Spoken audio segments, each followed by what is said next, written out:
All right, I'm joined with Chris Hassel from Century 21 here in Lloydminster. Thank you so much for making the time to join me today.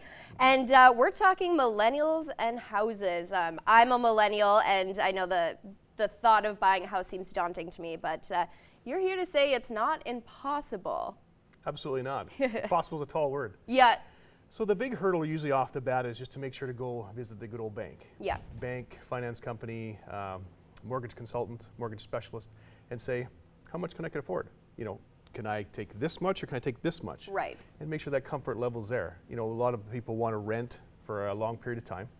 And if you're going to be in a job where it's a short term and you don't know your length of town, maybe that's okay. Mm-hmm. But getting in the market, especially now when the market's been down a little bit, could show some nice gains on returns come time to sell it here down the road. Okay, so if you are a millennial, it's not always a cheaper option to rent. You know, a mortgage can actually be cheaper than renting from someone. Absolutely, and there's no basis for savings. So it's a matter of, if you're renting, it's just a cost. Mm-hmm. Whereas if you're going to have home ownership, you're going to have forced savings and enjoyment. So how do we measure that? How do we say it's my place? And the enjoyment and comfort of living that comes with that. So, yeah, and but shopping for a home has changed. I know if I'm going out to buy a house today, it's not the same as if my parents were going to buy it at the same age as me. It's so how has it changed? Well, years ago, I mean, your parents or my parents, I mean, back then the realtors were the custodians of all the information. So you had to come to me to find out, you might saw an ad in the newspaper or something like that, you had to call me to find out square footage, address, all that good stuff. Now we give you all the information. Mm-hmm. So typically a millennial will go on, or a consumer will go on and do their searches and say, what do I want? How much do I want to spend? Has it got 3-bed, 2-bath? And do all the research and then maybe engage a professional. Okay. So completely different than your parents or what it was years ago. And in a good way, because we give the consumer all the information so they can make informed choice before maybe calling up that agent and say, hey, you know, can we start this process? We want to look at a place. Mm-hmm. So, and so as a millennial who's looking to purchase their first home, what is that first step that they got to make?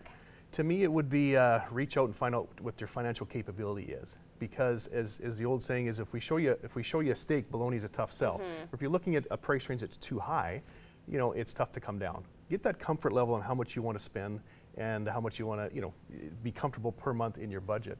Then when you engage someone like myself, you can say, here's the price range, here's how much, I've checked with the bank, we're good to go, I'm comfortable at this range, what can I get?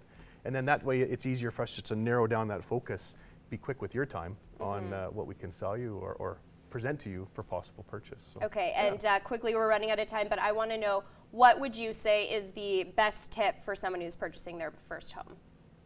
There's 2. Pre-approval, get a top agent on your behalf. So, all right. Well, thank you so much. Chris Hassel will be back in studio with us many more times talking about just everything housing. So if you have any questions, do send them in to Primetime Local News, and we'll get Chris to answer those. Thank you so much for joining me. You're very welcome. Thank you. Thanks.